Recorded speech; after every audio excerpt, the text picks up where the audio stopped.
So let's move on to the second game from that day, which was That was a good definitely the tail. Sorry, the Dale. I can talk today. The tale of two halves here with the Lions and the 49ers, as we all saw. Because for those of you who were paying attention, it was 24-7 at halftime. And there were some Lions fans in the bar, right, Tina? They were pretty happy with what was going on there with that 24-7 at halftime. And they got really quiet once the fourth quarter hit in that game. So, yeah, exactly. But, yeah, as we all know, the comeback by Brock Purdy and the 49ers to win 34-31 in the NFC Championship game. Yeah, I don't even – and, again, there's a lot you could say about this game because, again, it really was a tale of two halves. It was. And, Handy, we'll jump back to you, Mr. Handy. Because – Okay. Just go ahead. No, just go ahead, right? Just go ahead and say it because I got a lot I wanted. I have too many thoughts in my head about this game. Just go ahead and give me your impression of what happened here. Oh, you want an impression of what happened? The Detroit Lions did a perfect impression of the Atlanta Falcons in Super Bowl 51. They went into the locker room joking and laughing, thinking they had it all wrapped up, forgetting that there was still how many y'all remember, class? Do y'all remember my lecture on the football game? How many minutes it is in the game? How many minutes 60, right?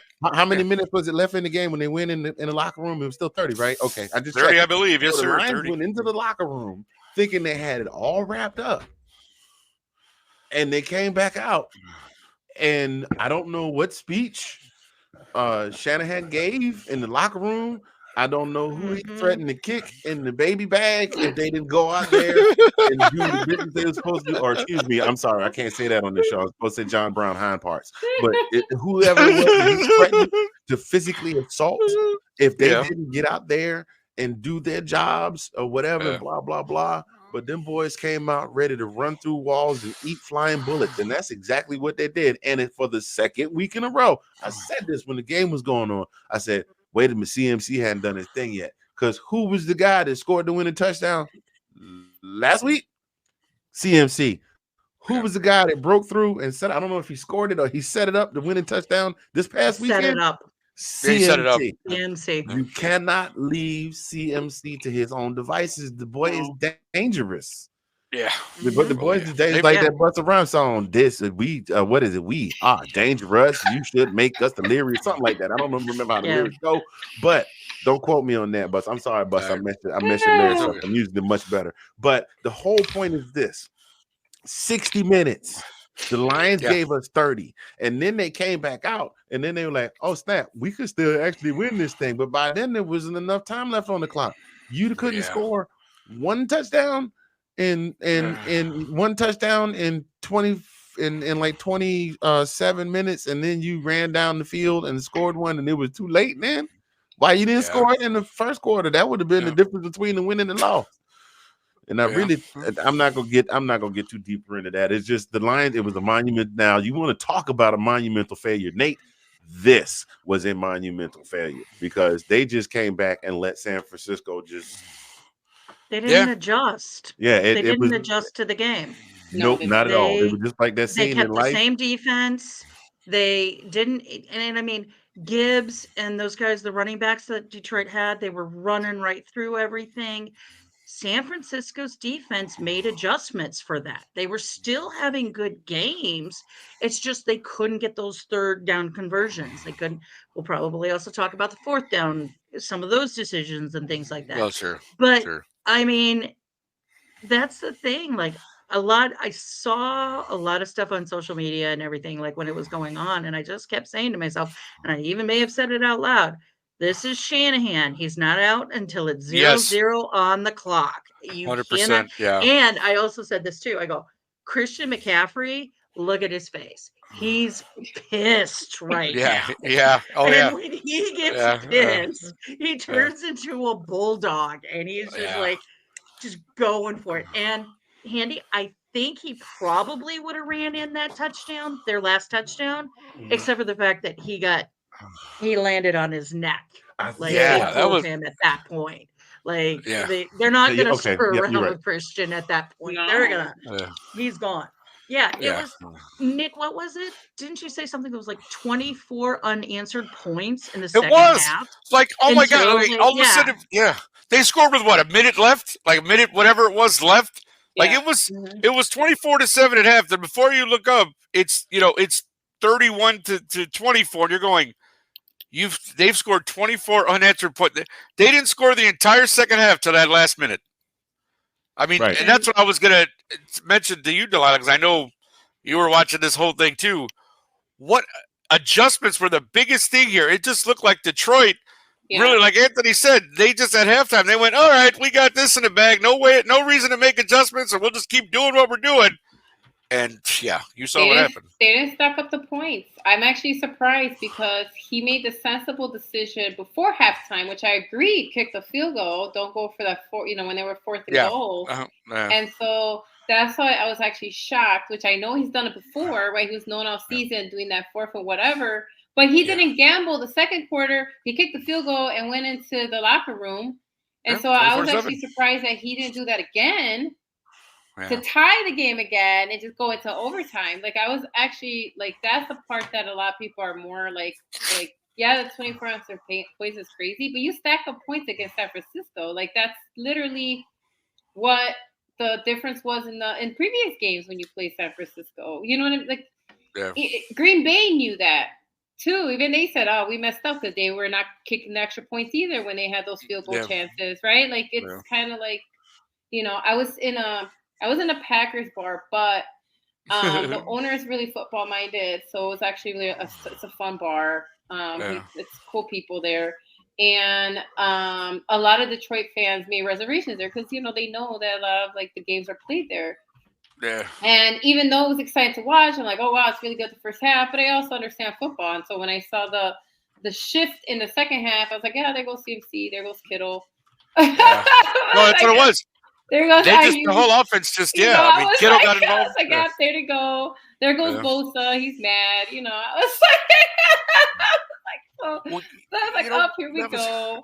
Yeah. And so I was like, man, I really wanted a Eminem, Taylor Swift Super Bowl across boxes, or maybe they'd be in the same suite.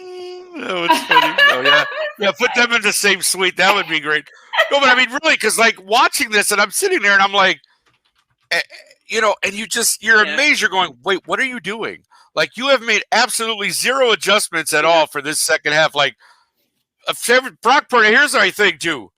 For anybody, all of you football pundits, all of you critics, all of you, whoever you want to be, if I hear Brock Purdy as a game manager one more time, I will get upset. Because I'm going to tell you something. Purdy did the doggone thing. No, but I'm saying that's my point, too. Like, he proved that, hey, you know what? Because he started moving. He started hitting the open receivers. He got CMC going. And he ran. Well, that was going to be my next point, Tina. He ran the ball when he had to.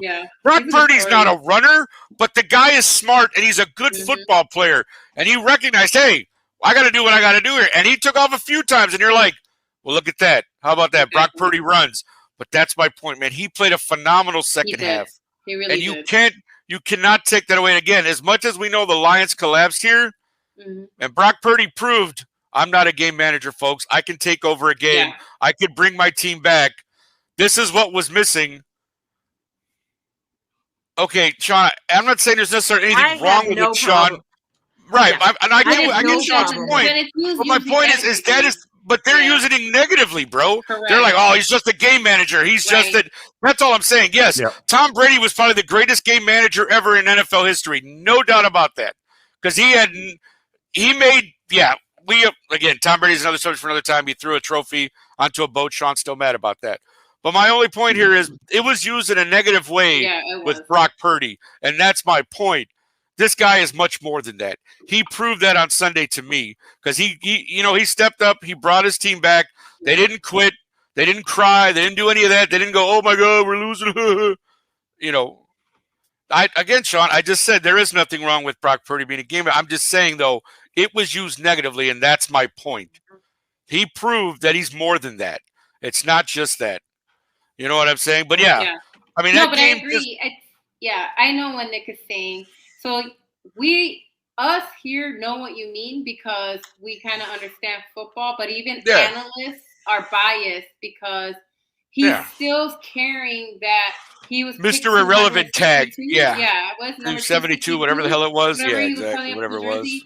So usually when people still talk about him, they still do place that on him. Like, oh, you know, he's not called Mr. Relevant anymore, but that's still hanging on his shoulder, even though they brought it up the entire week leading into the game and everything. They did. Everybody's like, how is Mr. Relevant going to be going to the Super Bowl, et cetera, et cetera, et cetera.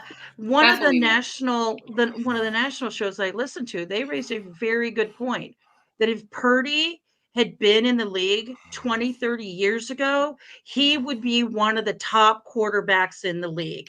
Because back at that time, quarterbacks were more game managers. Yeah. There weren't the Lamars. There weren't these people that could throw 40, 50 yards, no problem. Well, they ran a lot more as well back 30 years ago. It was always defense. It was defense and running backs. Like that, what you had to get, every quarterback was a game manager because you threw 10 to 15-yard passes at most because you had a running game that was good.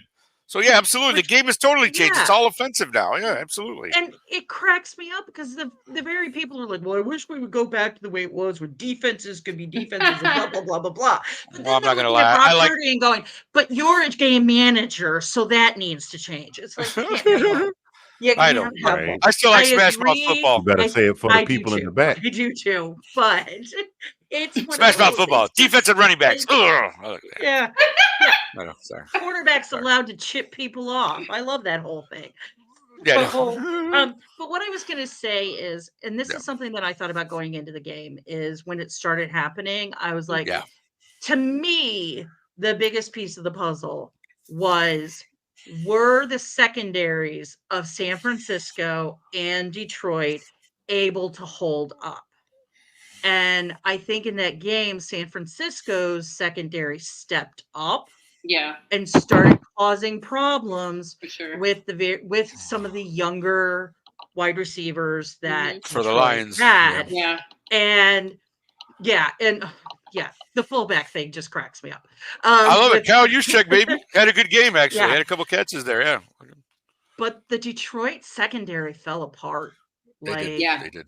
And I'm not gonna lie, I said it. If Deebo's in this game, it's gonna create issues. And who was that, Handy? Who was the guy you did? It was Kindle Vildor, who I said last year I don't want on the Bears anymore, and he ended up on the Lions. So I was glad we got rid of him because he got burnt like toast all the time here in Chicago. And the poor guy gives one right off the face mask to Brandon Ayuk. So Kindle Vildor, sorry, buddy. I know you're. That's gotta be the absolute worst way to give one up. Oh yeah, 100% though. For somebody who gets burnt, he probably was watching it going, "Oh my God, I'm actually gonna get an interception. I'm gonna get a ball." He actually caught it. Oh, right in the face mask. Boink. They're gonna make me ride in the luggage rack on the plane 5-yard line. Well, what can you do? Right? As I said. It's such a big collapse. You just go, wow.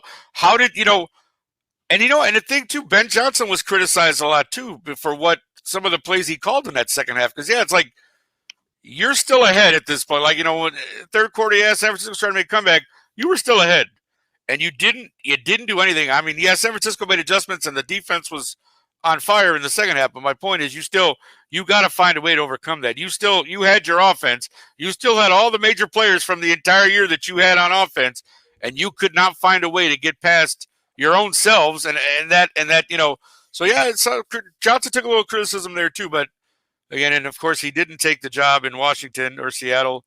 He will be back with the Lions next year. He has already said that, so Ben Johnson will be back for another year. But again, if you want to make sure that I say Lions fans, you don't have to wear brown paper bags anymore.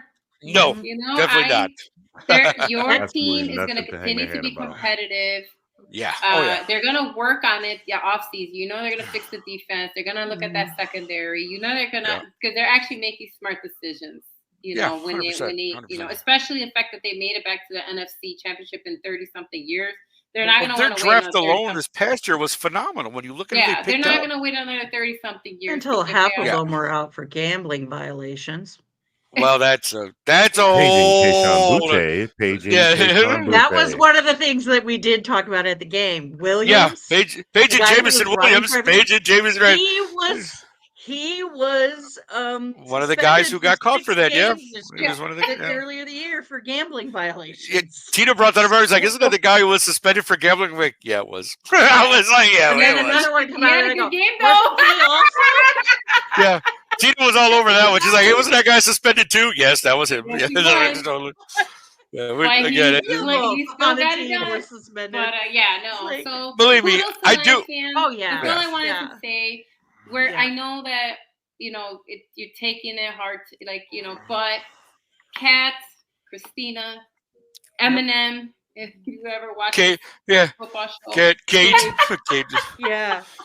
Everybody, all you Lions fans out there, be proud of your team. A lot of people are upset that they didn't make it, and honestly, it's a great story, great effort by them and everything. And I'll admit, yes, I have the connections that I have, but my biggest thing was I wanted the best team to make it out of this game because I want them to win on the 11th and beat the Chiefs. And there we go. That game was concerning to me. It really was concerning to me, but we'll see what happens. So yeah.